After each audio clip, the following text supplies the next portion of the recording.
ナイツエンパイア。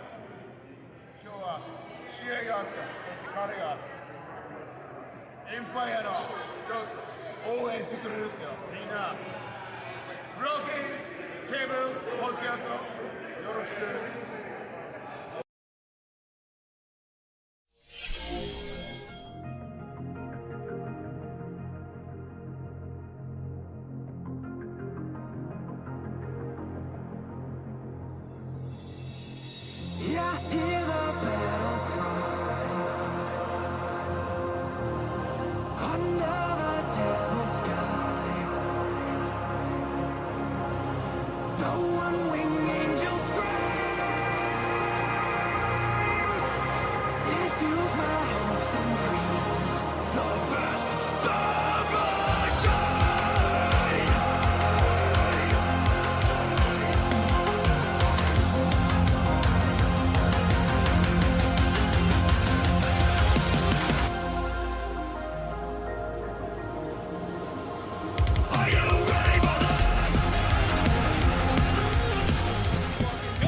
What's going on, guys? Welcome to the Broken Tables podcast. This is episode number 93. I am your host, Jeffrey Vegas, here with our co-host, as always, and new Broken Predictions champion, King Rome.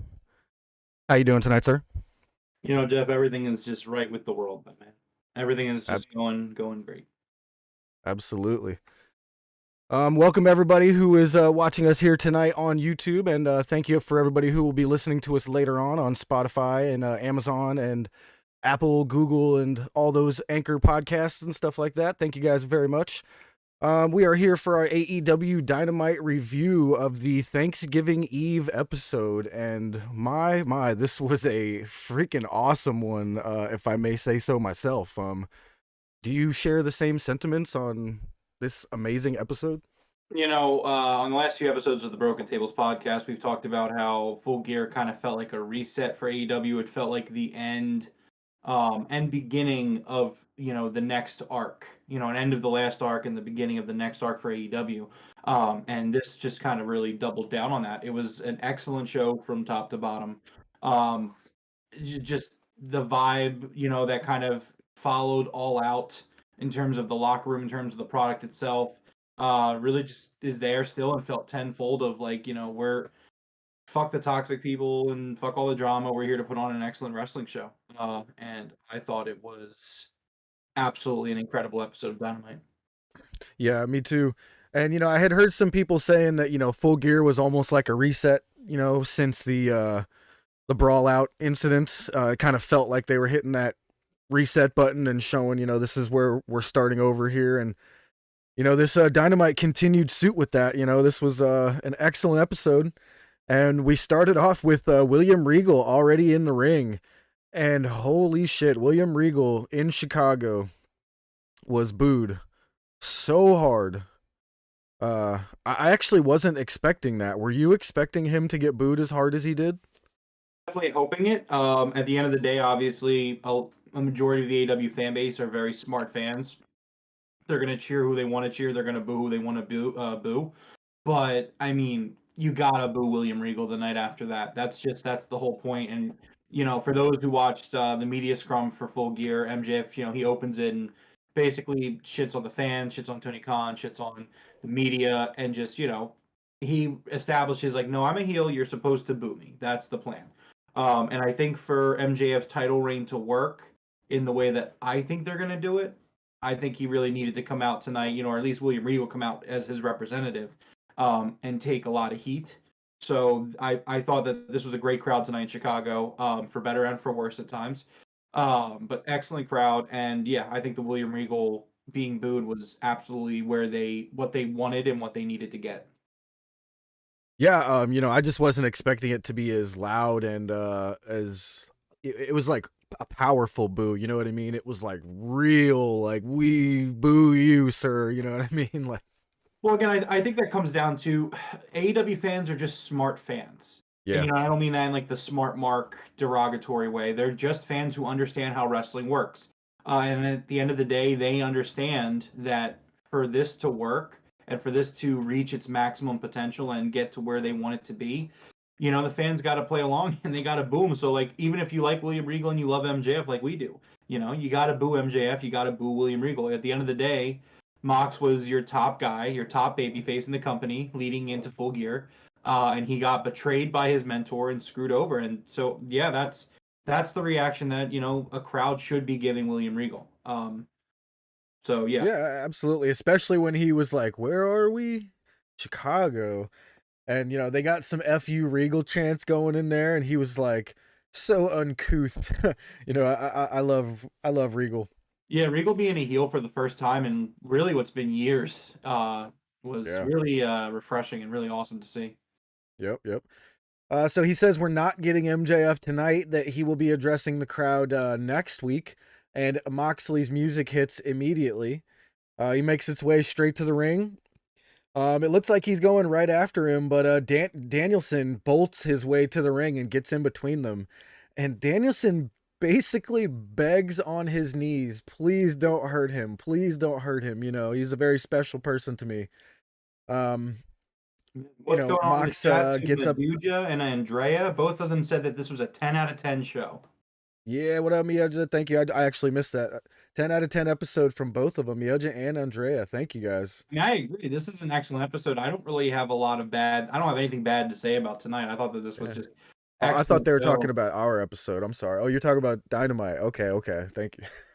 Never mind. What do you... What? Nothing. I was cracking a joke, sir. Calm down. Carry on, Jeff. All right. So, Danielson essentially begs him on his knees to not hurt him. Moxley gets in Regal's face and tells him, I want you to turn around and walk away. And don't stop walking. And do not come back. Now, those words right there hit me. I felt like, I was like, is this the last we're going to see of Regal? Like, I really, really hope not. But for some reason, that really stuck with me, the way he said, and don't come back, you know? Yeah, I actually also was kind of wondering this and trying to figure that out. For starters, like you said, this segment was absolutely incredible. Just having, Danielson beg Mox not to attack Regal and just the emotion going on here. Like this was a high quality segment, and just Mox really selling it. She was shaking. He was starting to cry a little bit before he told Regal, just get out of here. In terms of him being written off, I actually was kind of worried about that also. I was kind of wondering the same thing. Part of me, like, I think they're writing him off. I don't know. Maybe he's done. We don't know how long Regal had signed for. He's been here since February. So, I mean, I don't know. I don't know how, maybe they signed him to like a 9-month deal and he's wrapping up and he's done. I don't know. That's what I was thinking. Maybe it was a 1-year deal and he's, pretty much done, but I hope not. I really enjoyed him. I hope he at least gets a month or two out of the MJF thing, and then MJF can maybe shoo him away or something like that if that's the way it's going to be. But I'd rather see him stay for sure. I mean, yeah, me too. My thing is, I'm still convinced that the firm is working for MJF. Okay. And I don't want to overdo it. Like, you don't want to have Stokely and William Regal following MJF around. So that's just where I'm leaning. I just feel like it's too good to be true. And I just think, like, this whole time, obviously MJF was saying how, he fooled all of us, that he wasn't going to try, that he wasn't going to give it his best and try to win clean, and it didn't happen. And then we're supposed to believe that while he has this plan, his scheme that he's concocting, he's also telling the firm to go fuck themselves. Like, nah, I don't buy that. Yeah, I agree. So maybe Regal's just done. He had a good run, and maybe his contract was just a little something just to kind of say he could do AEW, and he got to work with Danielson and Mox and Claudio and Yuta, and maybe he's riding off into the sunset. But at the end of the day, maybe he's not. Maybe this is just, again, another way for Regal to come in and screw somebody who's facing MJF. Yeah, true. All right, so Regal does just that. He does turn around and he walks out of the ring and walks away. So next up we have Renee Paquette with Keith Lee. Before she can even begin her interview, Swerve walks up. Keith tells Swerve to choose his words wisely. Swerve covers the camera about like that with his hand and says, we need to talk. And, Lee says okay, and that was that. We didn't get to hear what they were going to talk about. That seems interesting. I'm wondering if they're going to actually not break this team up. You know what I mean? Yeah, I mean that's definitely where this segment kind of seems like it's going, which is interesting. Maybe they just see it as they need some heel tag teams. There's the thing with AEW is that they get people over so well that a lot of people end up being faces. So there's not really a lot of big heel tag teams. I mean, there are some, but there's not a lot.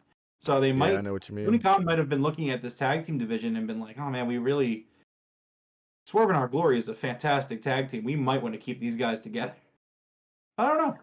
Yeah, I see. I could see it going both ways. I love them as a tag team, and I do think that the men's division could use a couple more, you know, dudes who are very believable to be in the title picture for either belt. Like both of those guys could go after either belt, and nobody would question it. You know what I mean? So I think it could go either way. I don't mind either way.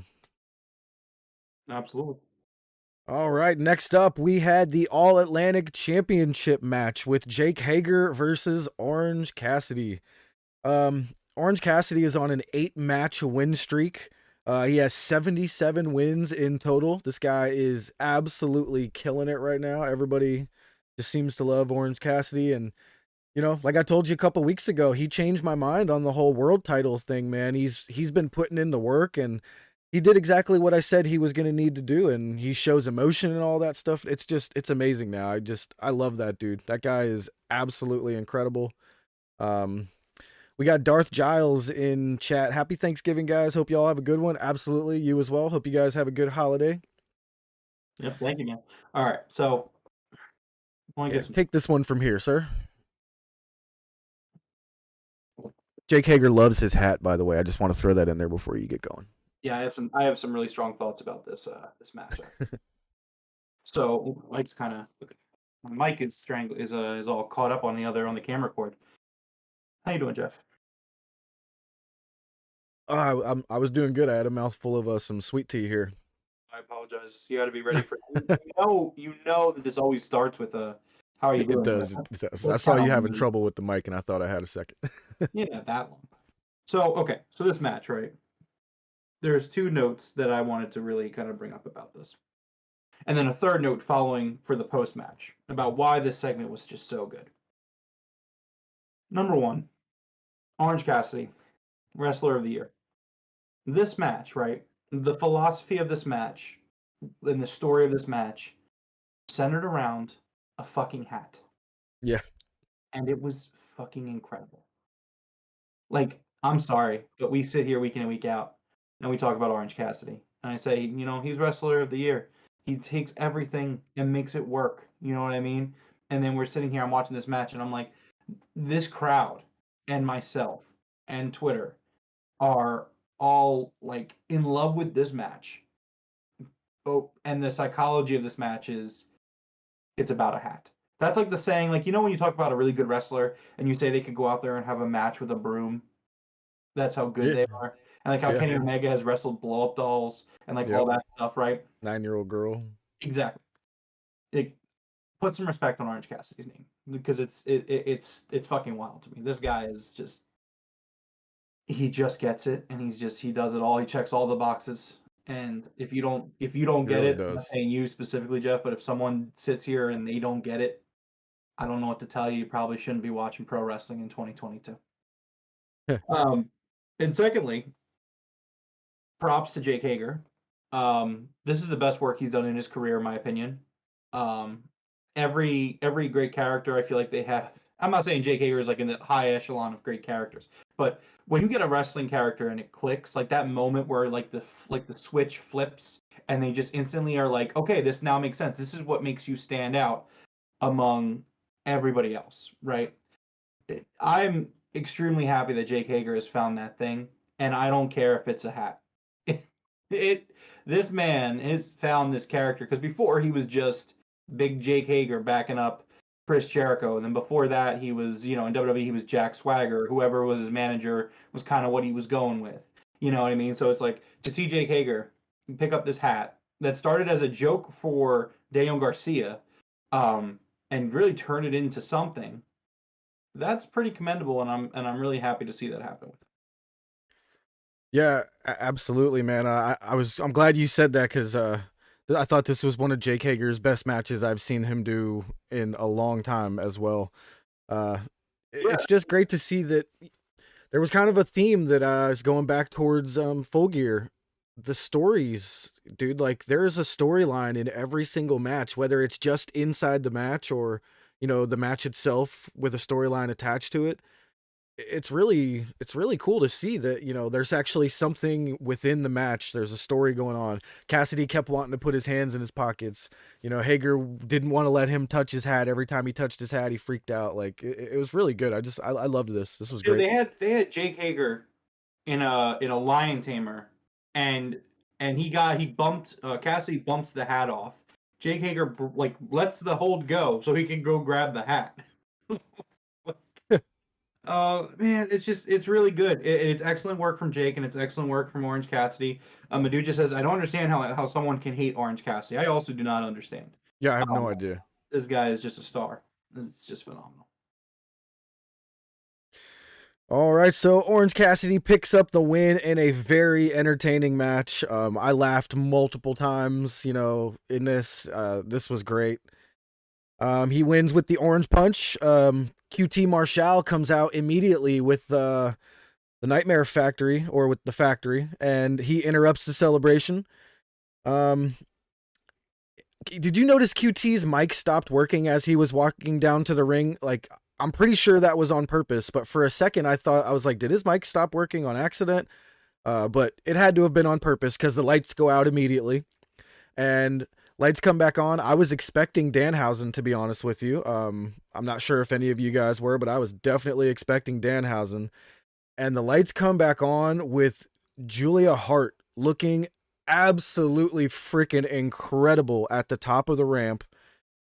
She puts her hand out, kind of gesturing back towards the ring, and we've got the House of Black returning and kicking the crap out of the Best Friends here, and everybody, to be honest. But I actually didn't expect them to beat up on the Best Friends right away here. Did you? Okay, so here's the thing you gotta understand. Mm-hmm. This is my third point about that I wanted to mention. So the House of Black returns, right?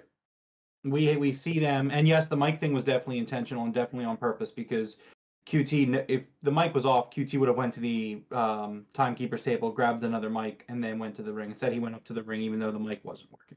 Yeah. Little things you got to notice. But so Julia comes out, like you said, Julia looks amazing, and the red light was just killer, and the House of Black just lays out everybody.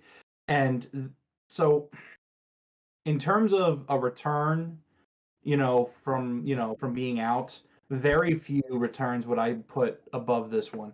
I thought that this was just incredible. I mean, from Julia Hart just looking awesome and doing her thing, to seeing. So again, they lay out the Best Friends. Now, Orange Cassidy is one of your top guys, so you need that kind of established guy to get laid out along with everybody else, because the Factory obviously not top guys. But so to establish the House of Black in this way, they come back, they lay out the Best Friends in Orange Cassidy.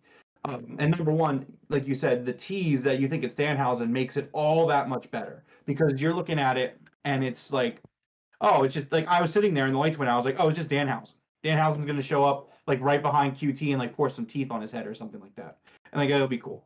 But instead you see Julia, it's like, oh shit, it's House of Black is back. So then they come into the ring, destroy Best Friends and Orange Cassidy, and QT and the Factor are like, oh, they're heels. This is great. All right, cool. And then they lay them out too. And that's just the tone setter of like, this House of Black's not messing with anybody. They are here to take everybody out. And then, you do the little bit extra. You go that extra mile. You bring out the other wrestlers to kind of break them up, and like the security guards, and they lay out all of those guys too. And you end the segment with House of Black standing on the ramp, doing the members of the House of Black rise, and then you cut to commercial.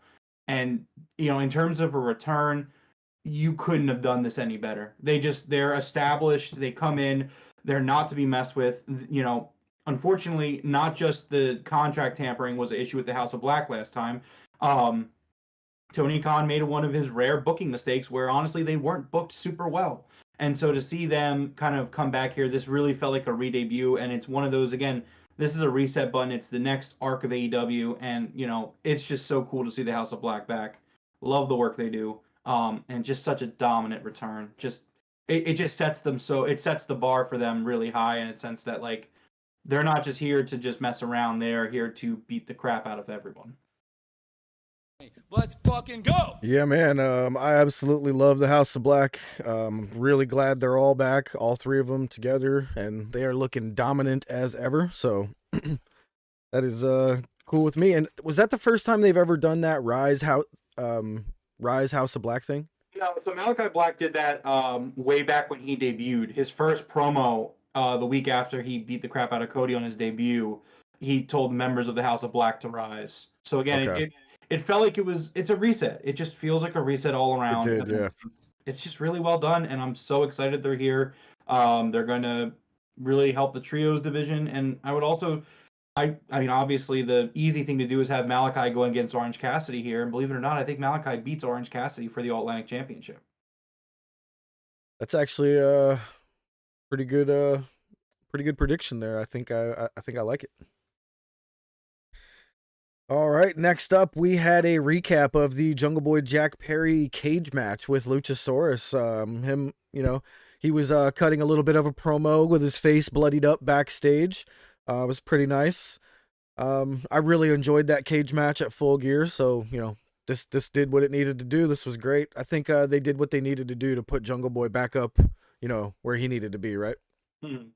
Yeah, I would definitely say so. I think I'm going to talk about it a little bit later. Okay. Actually, do I have... Sorry, I'm just looking at this. No, I mean, we can talk about it now, actually. Let's just talk about it real quick. So, Sure. I was going to talk about it after the Ricky Starks match, but we're here, so let's just do it now. Yeah. So, I predicted that I think MJF's title reign is going to go on for a year. I think it's going to lead into 2024 with the whole bidding war thing. I've talked about it a few times. I'm really excited for MJF's title reign, and what this title reign needs to be over the next year is just a bunch of money matches that are really going to set the tone for the next 5 to 10 years of AEW. I was like watching the Orange Cassidy match, and I was like, man, you know what? They've never done this match. At some point over the year, let's get MJF versus Orange Cassidy for the world title.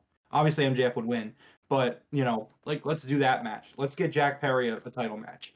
And obviously tonight we're gonna get, not tonight, but in 2 weeks we're gonna get Ricky Starks the title match. Yeah, I mean, that's absolutely. Yep, it just needs to be a bunch of money matches. Just keep making these types of matches that are gonna set the tone. I mean, hell, I would even throw Sammy in there with MJF at some point down the line. Like just take a bunch of your guys who are going to be really important to you in the next 5-10 years and throw them out there against them. Yeah, absolutely. All right. Next up, we had the finals of the World Championship qualifier. We had All Ego Ethan Page with Stokely Hathaway versus Ricky Starks. And Ricky Starks came out all taped up, man. Like his whole upper body, essentially. He's like a mummy. This was another match with the storytelling, inside the match. You could see he's all taped up, so of course Ethan Page, all he had to do was attack any area with the tape on him, and it immediately shut him down. And Ricky kept trying to fight through it, and eventually he was able to get the crowd super rallied behind him. Like, man, Ricky's really over right now. I'm really loving this kid. And after the crowd rallies behind him big time, Ricky hits 3 spears to pick up the 1-2-3 against Ethan Page. Now, I feel like we were predicting Ethan Page to win this. Did we say Ricky Starks was going to win? I've been saying Ricky Starks. Have you? Okay. Yeah, I wasn't sure. I'm pretty sure I didn't even make any sort of prediction because I had no idea who was going to win this, but I was very surprised that Ricky wound up walking away with it. I thought it kind of felt like we were pushing Ethan here a little bit, but man, Ricky, this definitely looks good for him. He's gotten beaten up over the last couple of days, had to do all those matches over the last week or two. And here he is, number 1 contender for the AEW championship against MJF. I mean, I would argue that Ethan Page making it to the finals of a world title number 1 contender tournament is a push and putting him over. But I mean, that's I agree. Um, I agree, and that's a great point. yeah, I thought Ricky did a fantastic job, and I do like the capacity they're using him in right now. I mean, obviously he was injured, and he's selling the injuries, and what made the crowd get behind him is that classic baby face. You want to get behind the guy. He's getting his ass kicked. He's really in pain, and you want to see him rally, and you want to see him win. Like that Yeah. spot where he dives to get Ethan, and Stokely pulls him out of the way, and Ricky just slams onto the ground, and you're just like, Oof, brutal. man, that was Brutal. nasty. Yeah. That was so nasty. Yeah. But like stuff like that, it's just great. My only thing, and this is all I'll say about it, it's not necessarily a gripe, but it's just something to keep in mind. I'm looking forward to them moving on from this kind of like he's just banged up thing, and kind of get back to what got Ricky Starks over, which is kind of being like, I don't want to say rock-esque, but kind of rock-esque. You know what I mean? Yeah. Where he's a hothead who, you just can't help but like the guy because of how charismatic he is. But that being said, right now it's a great way to put the guy over with him just being injured and selling. I'm hoping that he goes into the MJF match at least not still like you kind of made the joke about him being a mummy. I would like to see him kind of. Yeah. He has 2 weeks. I would keep him off wrestling next week. Have him cut a promo next week, and then just let him go into Winter is Coming. Yeah, I agree. So yeah, that was fantastic. Congratulations to Ricky Starks. I think it kind of dawned on me he was gonna win when they kicked out Stokely after Stokely tackled Ethan out of the way of that tope. That's pretty much when I was like, okay, Ricky's winning this. This is gonna be awesome. Next up, we had a Wardlow video package on Samoa Joe, telling Samoa Joe, you're not the scariest guy in the room. You basically had to cheat in order to beat either of us. So this definitely not the end of Samoa Joe and Wardlow. Expect to see that. Where do you see this? Where do you see this one going? Well, for starters, I see this going to Final Battle on Okay. December 10th. We're about 2 weeks and 3 days out from that pay-per-view, so I would expect to see Tony starting to throw some of the card together, which the way the show ends shows me what their main event's going to be, and I'm a little surprised by it. Not upset, but a little surprised. But we'll see what happens with that. But yeah, I mean, I think this is going to lead to a match of Final Battle for the Ring of Honor Television Championship, and part of me wonders if we see them swap belts. Part of me wonders okay. if, I mean, Samoa Joe is the TNT type champion. Maybe Wardlow gets one back at him and wins the Ring of Honor TV title. Excuse me. That is interesting. That is interesting. You know what? I'm gonna make a fantasy booking real quick because this just struck me, and if it happens, you know the drill. Give me my flowers, right? So, if they do this, that would actually be freaking crazy. Okay, here's my idea. Here's what I'm thinking, right? So, both titles are TV titles, correct? Yeah. What if? So let's say Samoa Joe loses his Ring of Honor TV title at Final Battle on December 10th. And a TV deal is announced for Ring of Honor starting in January 2023. A TV deal where the show will be on TNT on Tuesday nights. What if you do a unification title match and you have Joe and Wardlow both have one belt, they want their belts back. You have a unification title match on the first episode of Ring of Honor, and the TNT title can travel between shows because both Rampage, the AEW and Ring of Honor will both be on TNT. I mean, sounds cool to me. I wouldn't have any problem with that. Complete fantasy booking. But I mean, I don't know, because it just seems like that might be the way it's lining up, but it just kind of struck me. So maybe I'm right, maybe I'm wrong, probably wrong. But I mean, who knows? We'll see. All right, next up we had the Jade Cargill and Bow Wow segment. This is what it is. I'm not into the whole social media beef stuff. We basically have, Jade Cargill and Lil Bow Wow. I guess he just goes by Bow Wow now. I know him as Lil Bow Wow because I'm old. He's not Lil anymore. He's not Lil. He kind of is compared to Jade though. He's in his 30s. Basically, Jade's happy she got her belt back. Red Velvet was standing there. It took me a second to realize who she was. She had a little bit of a different hairdo and wearing all black, but they said they were going to celebrate Jade's win, getting her belt back, and she says, "Except not you," to Kira Hogan, and tells Smart Mark, "Handle this." Smart Mark hands her a pen and says, "Here, sign this. This is to acknowledge that you have not lived up to your duties as one of the baddies, and you are dismissed."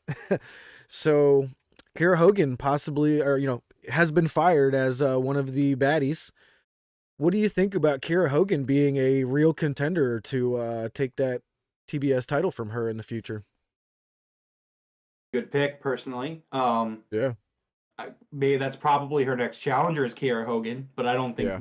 I do not think Kiera Hogan should be the one to take the title off of Jade. I was a little surprised that they let Kiera Hogan, that they kicked her out of the baddies. I mean, even with Red Velvet being back, if I were to take one out of it, I would choose Kiera Hogan. But I was kind of surprised. I thought maybe Jade would just roll with three. And that could really help you as a heel. That would kind of help your heel thing, because she is a heel. But it was a funny segment. It was a cool segment. I love Mark Sterling. So when she's like my legal associate, so it's cool that she hasn't fired Mark Sterling. She just didn't use him as a manager. So I thought that was really cool. Again, Rome, big manager guy. Love the managers. Yeah. So Mia just got a Mark nice Sterling, one there. She's gonna cost her a match. Maybe when she goes for 50-0, like Kiera Hogan's gonna disappear for a while. On 50-0, Kiera Hogan shows up and cost her the match. Woo! Maybe, but I would have. I don't know. I think the 50-0, whoever beats her might probably need to be. It might need to be a clean win, but it wouldn't be the worst thing to do it that way. But yeah, this was a really fun segment, really awesome segment. Jade again reestablishing that she's a heel, saying that she's not going to celebrate in Chicago because she thinks it sucks. But yeah, in general, I think it's a great segment. It sets up some future stuff.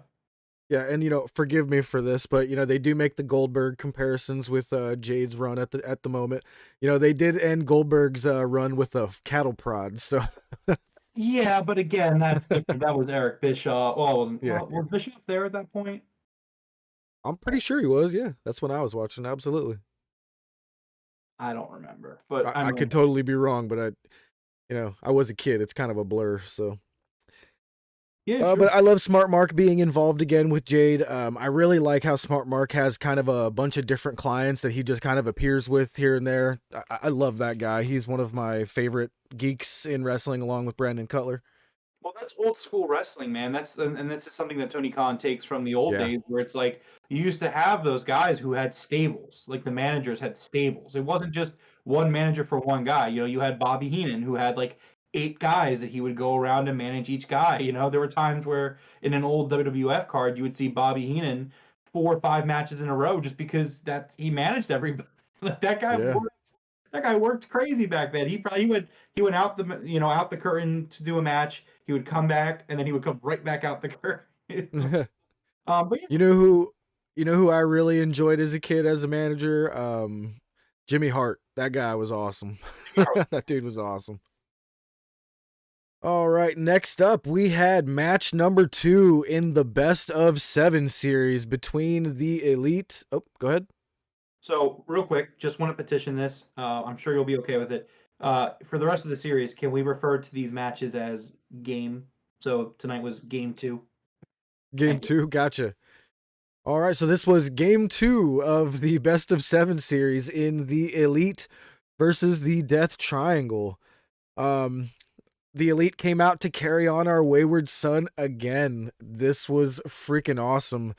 And okay, I had a feeling they were going to get booed, but I did not think that they were going to get shit on like this. Dude, they got F you Bucks, they got F the Elite, like they got it all. This was a rough crowd against the Elite there. Yes, but also no, because they also did fuck CM Punk chants throughout the night as well. See, I thought that's what that was. F the Bucks. I thought that's what that was instead of CM Punk. Fuck CM Punk. Okay. So we kind of had all of them. There was probably a group that started that one there.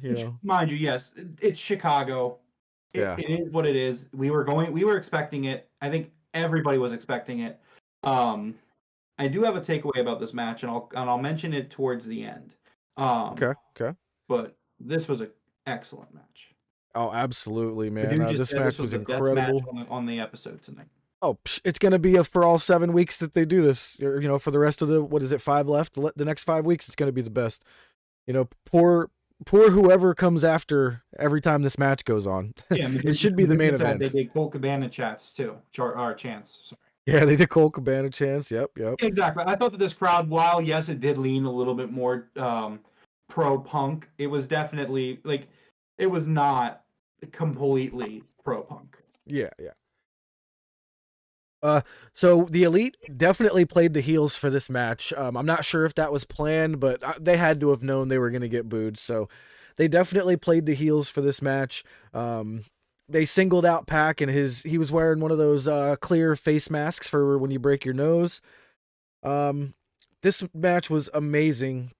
Absolutely amazing. It was just as good as the first one at Full Gear. So if you missed Full Gear, just replay this match in your head. You'll be just fine. It was just as good. I really enjoyed Kenny using the GTS in this, and Excalibur immediately said GTS from Kenny and said it like it was just a normal everyday thing. I don't think Punk is gone. I don't think so at all. After these last week or two, I think we're gonna have recovery time. Long recovery time. Punk's going to get in shape, and I think he's coming back, man. So, this was going to be the point I brought up. So, did you catch the other two things that happened during this match? You mean using Punk's moves, or about Punk? I may have run through them. That one stuck so well, I can't think of anything else. So the GTS, there were 3 references to CM Punk in this match, Okay.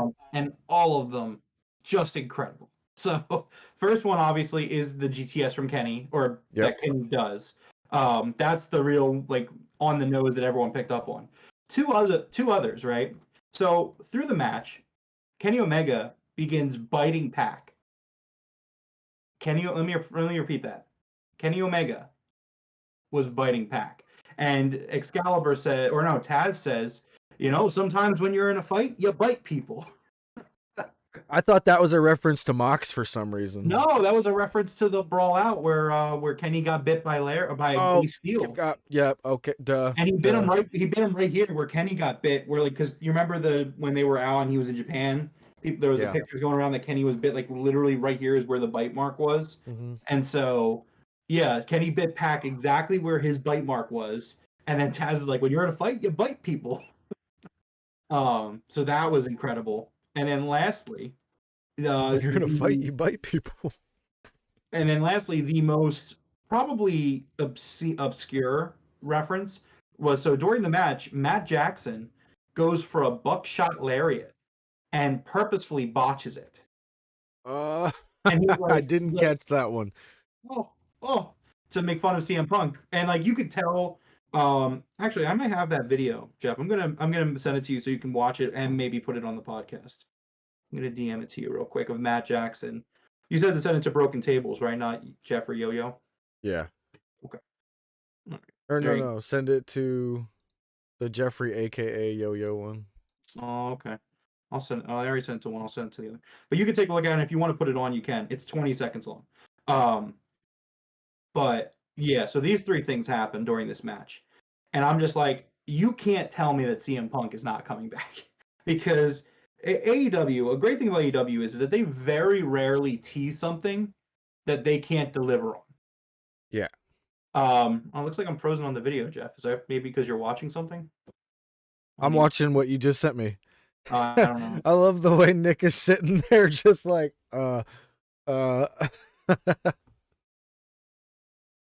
Yeah, exactly. It's really funny.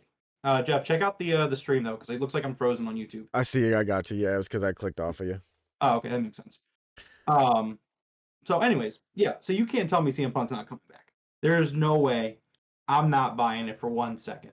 No. The AEW very rarely teases on something they can't deliver. And the amount of teases in this match, and not just that the Bucks did it, but the commentary was in on it too. That's all you need to know. So like I'm sitting here tonight, I'm feeling good, I'm feeling great because I really feel very strongly.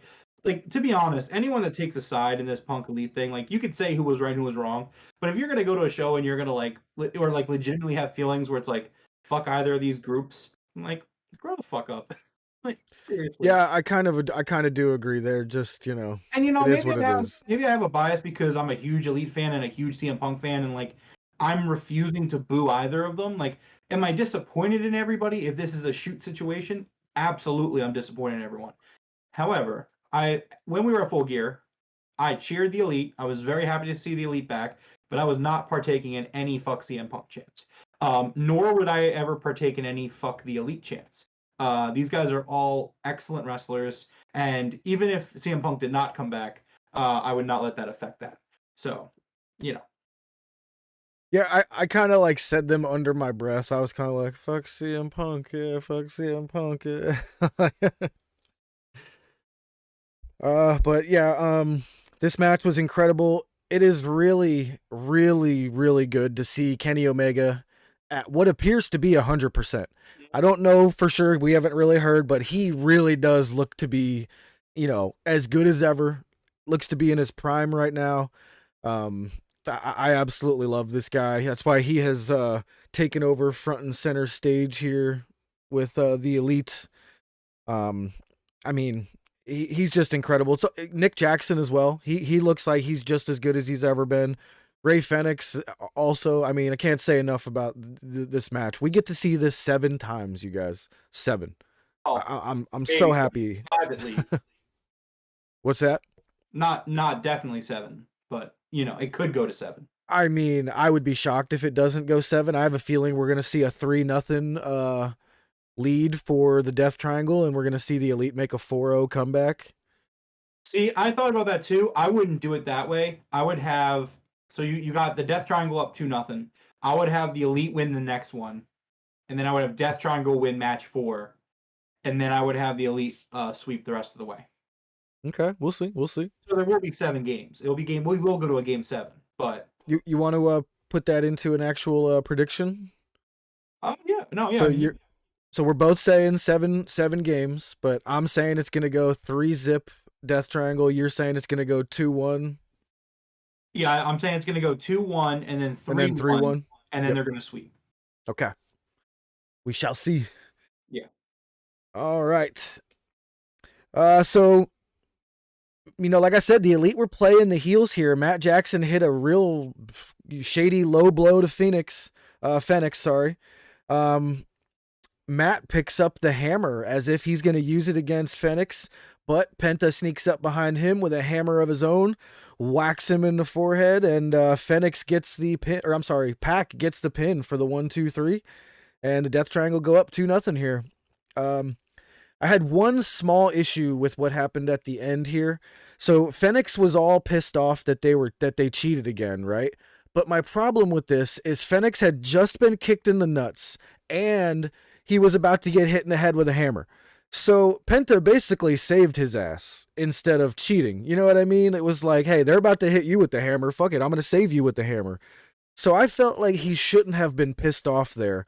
But I get it if he didn't really understand what was happening because he was kind of like loopy. You know what I mean? But he got low blowed. I feel like he shouldn't have been so angry that they did that.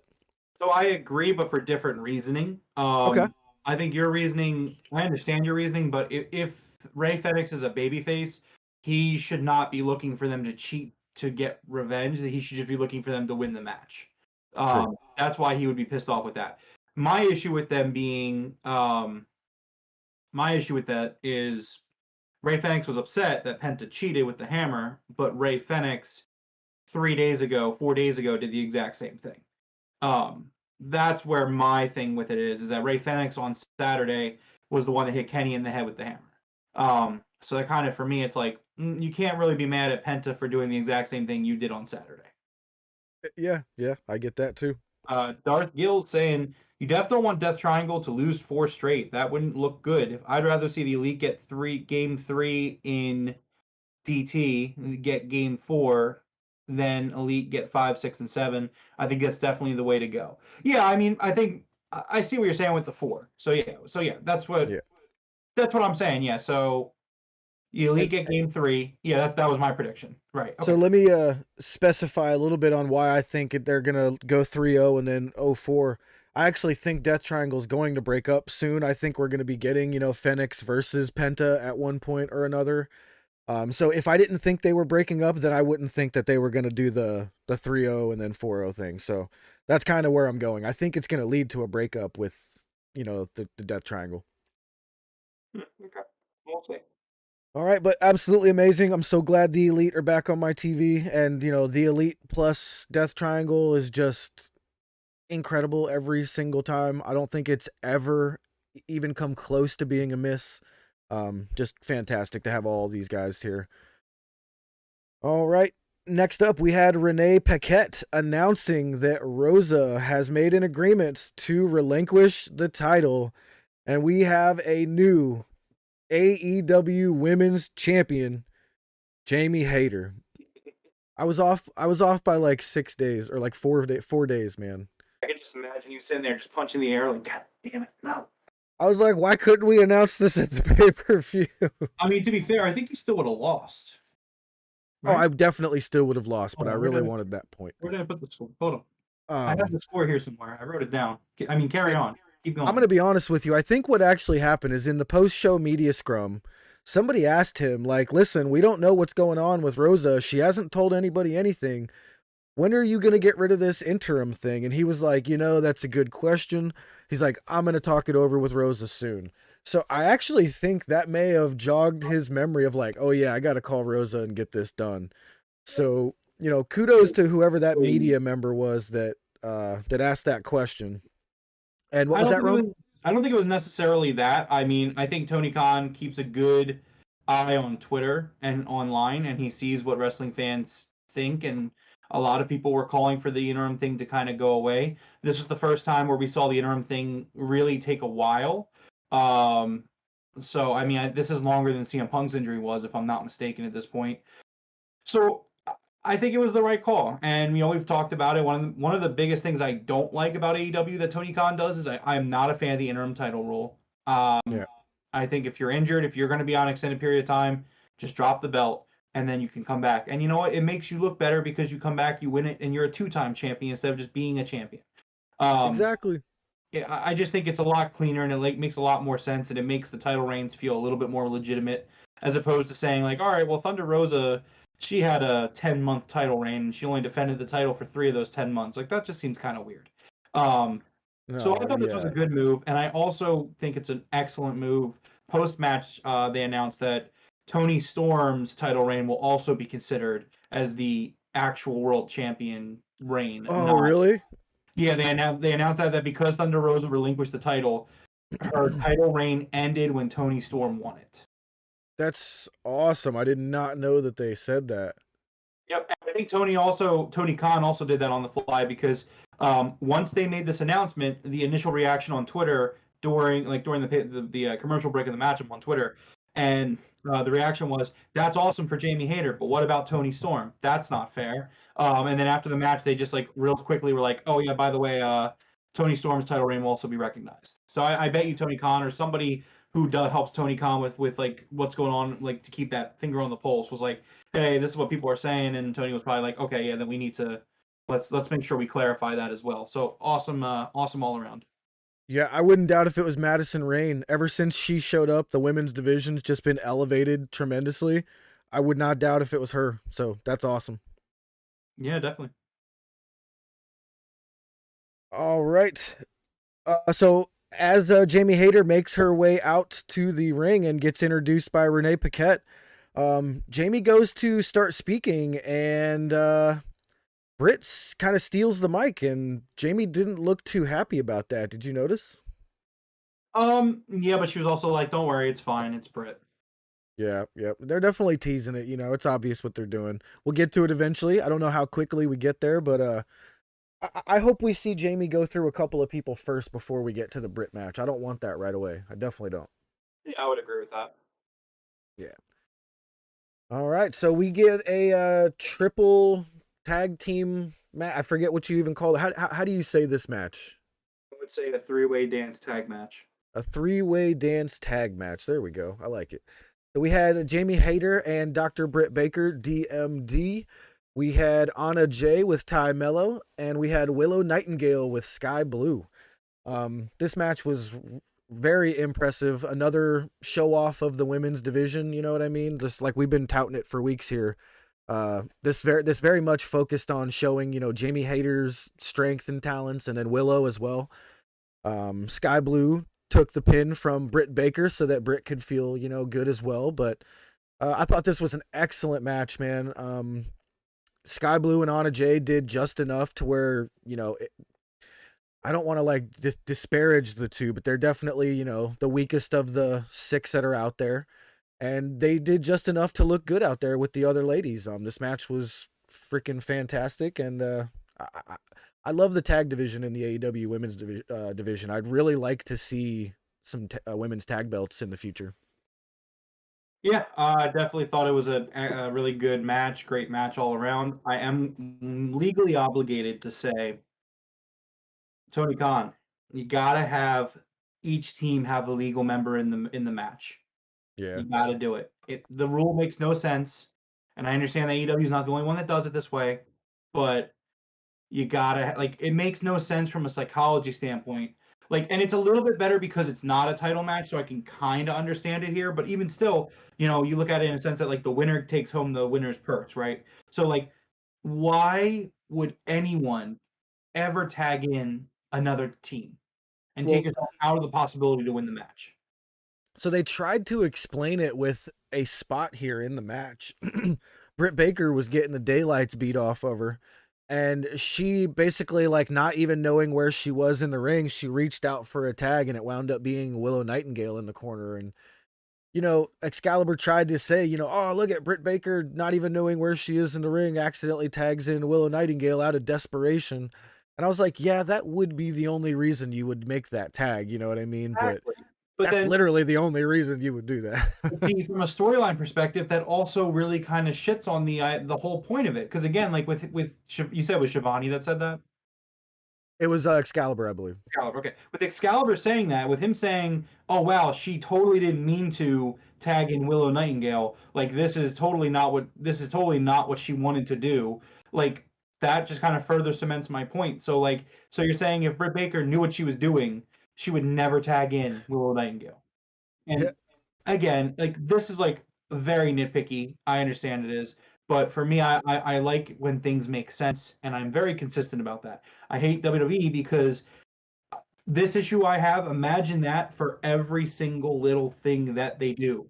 Nothing. There's a lot of things that don't make sense over there. Right.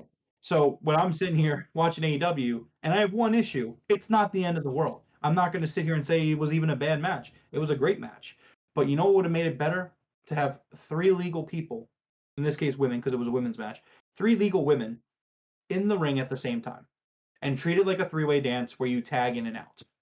That's all you do. Yeah, I'm wondering if they're thinking, how when there's 3 people in the ring, it's kind of considered a no DQ type situation. I'm wondering if they're thinking other people will get up, confused with all that, and I don't know. I understand that. I could sympathize with that thought process, but my rebuttal would just be, well, you make the show, so just say DQ is a thing. Yeah, and just say, yeah. And just tell your wrestlers, hey, don't ever cheat in this match, or you know what I mean, don't grab a chair and start swinging in this match. Exactly. Yeah, they could get around it easily. They just they make the rules. It's like D&D, man. You make the rules. Just exactly. And again, you're the dungeon master. Thing, but I would like to see them do that. If I had Tony Khan in a room and I had to tell him 2 things I would like them to fix AEW, that would be it's such a small thing, but that's just how good I think AEW is. Where it's hey man, just these 3-way dance tag matches you love to do. They're so much fun to do. Just let there be 3 legal people in the ring. Just do it. The match will be better for it, I think. Yeah, I mean, they definitely should at least try it to see how it goes. You know what I mean? Right. All right. Next up, we had Top Flight in the back with Renee Paquette. Top Flight asked FTR to show up, and they basically say this is our dream match, and we would love for you guys to give us a shot at the Ring of Honor Tag Team Championships. And, FTR being the nice guys they are, say, sure, no problem. So it looks like we're going to be getting that on Rampage, right? Yeah, I would think so, and I would also think that this match, something after this match, will probably set up for Final Battle. Yeah, it's gonna be a banger, dude. Top Flight with the brother back and everything against FTR. Oof, I can't wait. Remember when FTR was kind of like all fists, no flips, and Top Flight is like all flips. It's gonna be a good match. I can't wait. Yeah, definitely. Next up, we had the Acclaimed coming out, and holy shit, are these guys over, man? This crowd popped so damn hard for the Acclaimed.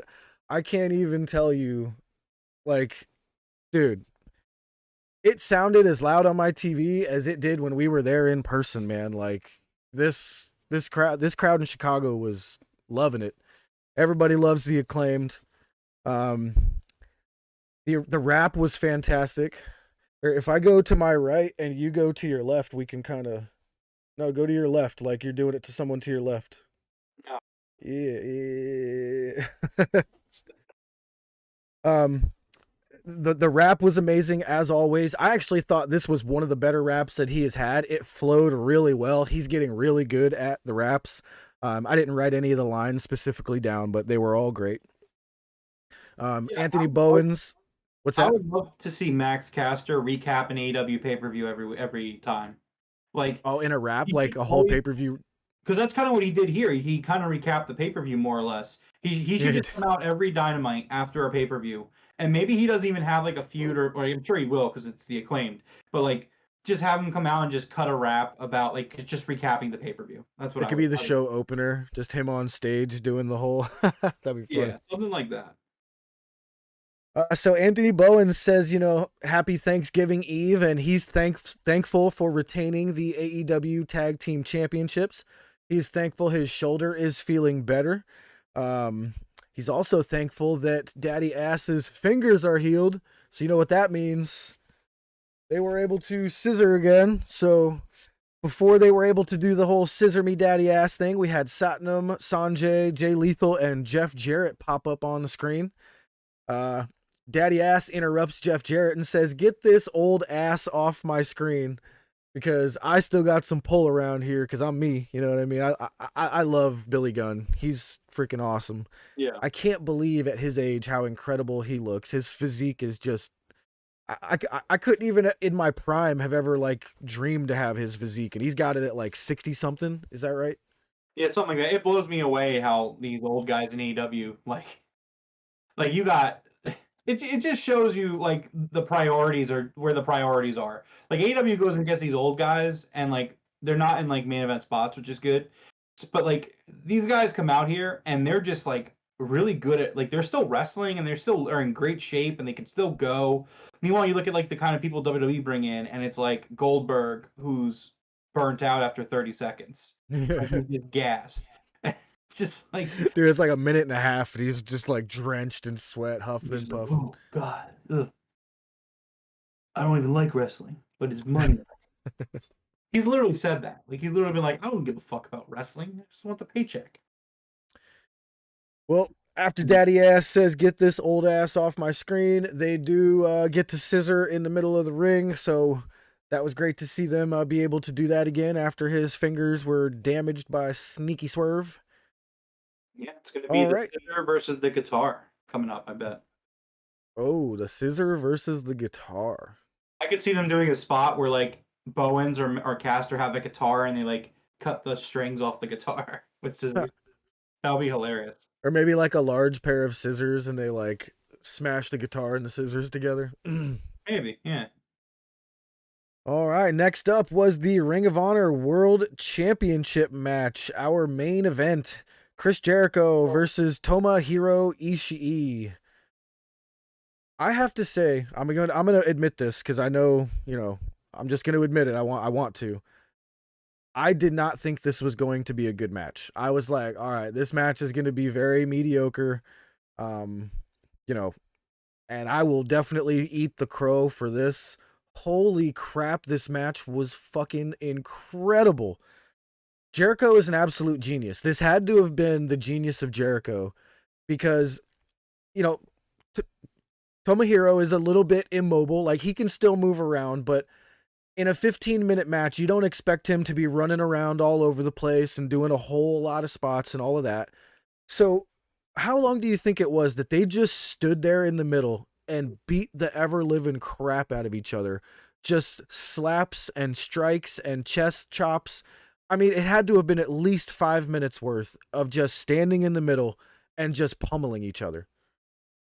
Yeah, I mean, it's kind of crazy because you just see Jericho constantly. His run in AEW is just him constantly proving that he can do every kind of match, and like Uh, he went out. I did not expect. So to kind of echo your sentiment, I didn't think the match wasn't going to be good, but I definitely wasn't expecting much. I expected it to kind of be what I would describe as a fun match that would go about 10-ish minutes. yeah, yeah. But what we got was just Jericho trying to go blow for blow with Ishii, which is not good. But I mean, Jericho made it work. And my hat's off to Jericho because so I went earlier we went and got some dessert. So I had some dessert and I went to go grab some. Come back and Jericho is just bleeding out of his chest, and I'm just like, Dude. what the fuck did I miss? So there was a flurry of chest chops. They chopped each other's chest back and forth the entire commercial break. They had it in picture. I have been watching wrestling for 30 plus years. I'm going to say about 31, maybe 32 years since I was like 5 years old. I have never ever seen someone's chest burst open from a chest chop, no matter how many they've taken. I've seen Danielson's chest get red and look like ground beef and maybe like a little tiny bit of, looked like some blood was forming on the surface of his chest there. Chris Jericho's chest looked like somebody had cut him with a knife. Like, it was crazy. He was drenched in blood. It was all over Ishii's hand, his arm, his face. Like, when he was slapping him, it was splattering back into his face. I have never seen anything like that before. That was unreal. The Coug is here. He says, "Hey guys, running a little late. Fantastic episode of Dynamite tonight." He also says that Death Triangle and the Elite match was fire. Crowd in Chicago turned into a World Cup crowd with the Olay chant. Yeah, that was really cool. The Olay, Olay, Olay, Olay chants. And then you had the guys in the front row with the Mexican flag. I was like, holy crap, this is awesome. Great crowd. Yeah, those guys with the flag were great. They were cheering like crazy. I love those guys. Yeah. But yeah, like you said, I've never seen in wrestling. I don't ever remember someone getting busted open on their chest from chops. Like that's just something I don't ever remember seeing, and just excellent. I was just about to say, I'm glad the Coug shows up at the perfect time. I was going to ask if he has ever seen anything like this.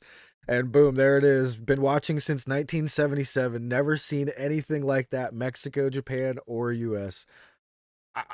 I don't know how they did it. I don't know if there was a worked chop in there, if his fingernails did it or what. But man, there was just a couple of chops, and all of a sudden, one of the chops, it was just like... I don't believe that was that was a fingernail, because he was like, a fingernail like kind of nicks you into, a fingernail is kind of almost like a paper cut. Like there's no way you're getting that much blood from a fingernail accidentally scraping you. Like that's what I'm just trying to figure it out. Like it was almost like he had a razor blade on his hand, It's had to have like fallen to the ground and bladed. Like I don't buy, like I don't know how else you could force that kind of blood to be coming out of your chest. Like I don't. Yeah, maybe we'll see a clip if somebody caught a blade or not, but I didn't see one. I don't think he went down. I saw him take a chop and then all of a sudden look down and it was just blood. But this was great. Ishii hits a code breaker, hits his lariat, gets a 2.9. But Chris Jericho locks in the Lion Tamer. It looks like Ishii is going to tap. He's got the hand up, and it turns into a finger. But then he taps out. So this was great. I definitely did not expect this match to be as good as it was. I'm super honest about that. I was absolutely proven wrong by Ishii and Jericho, and I think this was the genius of Jericho. That's going to be a new saying that I throw out there all the time, man. The genius of Jericho. Yeah. The Coug says, "In these times, I hate saying this, but Jericho looked like he was shot. He was shot. for that comment, but it looked like it. 100%. I've seen people who have been shot and weren't bleeding that much. Absolutely. Yeah. So this was excellent. A freaking amazing episode of Dynamite. Jericho taps Ishii out, and that's that. The end of the match. As Jericho walks off the ramp and celebrates his Ring of Honor victory, he is attacked from behind by Claudio Castagnoli as we go off the air. And if you think about it, Claudio Castagnoli is now a former Ring of Honor champion. So I do believe he should be not maybe not next in line, but next in line, somewhere around there. Well, I took this as he's going to be challenging Jericho at Final Battle. That's how I took it. Yeah. Somewhere close. I know that. Yeah. All right. Absolutely amazing episode of Dynamite tonight. Wonderful Thanksgiving Eve treat for us. Kook says, before I forget, let me give my love and flowers to Thunder Rosa. Hope she comes back stronger. Absolutely, man. We all hope she comes back, even better. Yeah. But we've been waiting for this for a while. That interim needed to go away sooner than later. And I'm very, very happy that they said that Tony Storm's reign is also a official championship reign as well. And you remember, I almost willed it into existence. I was like, I'm not calling her an interim champion. I refuse to say interim for Tony Storm's entire reign. So score one for the Tables podcast or something, or whatever. All right, man. You got the Rampage card, or how much do we have revealed for Rampage this week? What up, Sabak? Sabak is here just in time for the preview for the next week in AEW. Yes. So this Friday, we have a special Black Friday edition of AEW Rampage. The show will be on 4 p.m. Eastern, 1 p.m. Pacific for the coach. I don't know how our podcast is going to look, Jeff. Are you working on Black Friday? I am not. So might not be a bad idea to get 5 sounds good to me. Yeah, 5 sounds pretty nice. Yeah, we'll see. Yeah. So anyways, this Friday, 4 p.m. Eastern, 1 p.m. Pacific. We have FTR versus Top Flight for the Ring of Honor World Tag Team Championship. We have Anthony Henry versus Darby Allin. I thought sure to be good. We will hear from Ring of Honor World Champion Chris Jericho. Hikaru Shida will be in action. And on Rampage, we will have a trios match. The Dark Order, Alex Reynolds, John Silver, and Ten versus Roosh, the Butcher, and the Blade. On Dynamite, we have Game 3 of the Best of 7 series with the Death Triangle versus the Elite. We will hear from AEW World Heavyweight Champion Maxwell Jacob Friedman, and more matches will be announced on Rampage. Okay. Yo, I had a kind of a funny idea. Let me throw it at you here real quick. So since the Dark Order is kind of like the losers of AEW right now, I was thinking of using this Dark Order championship as like the loser's title from losing to you as the champion. No, Jeff, you don't get to carry a title. there's not enough Right. for you. If anything, that title can act as, if you wanted to, I could get some duct tape and just slap Broken Predictions on it. I was thinking I could get something done. The guy who made the belt has actually told me he would not mind creating us a custom one, so I might have to hit him up about that. Yeah, we should definitely do that. Yep. Darth Gill says, "Happy Thanksgiving, everyone," and he will be putting in the Discord the Thanksgiving Day sports and event list. For those of you who aren't in the Discord, Darth Gills makes the most incredible holiday lists. I got to give this guy his flowers, because he did it for Halloween in terms of things to watch and listen to, and then he did the same for Thanksgiving TV and movies. I cannot wait to see on December 1st or whenever Gills does. I'm not trying to give him a timeline. I can't wait to see what this guy puts together for the Christmas list. Shout out to him, because it's just phenomenal work, and it all looks so beautiful too. The way it's written and decorated, it's just incredible. I was gonna say, I always look forward to those now. Like each holiday, I'm like, all right, where's the list? I want to see the doodles. I love the doodles. Yeah, absolutely. And then the Kook says, "Happy Thanksgiving, guys, at the Broken Tables podcast. Keep doing the best reviews on the tube." Thank you so much for that. We really appreciate that. Dude, thank you. But yeah, so that's what we have going on. Do you have anything else you want to I don't believe so. Just want everybody to have a great holiday tomorrow.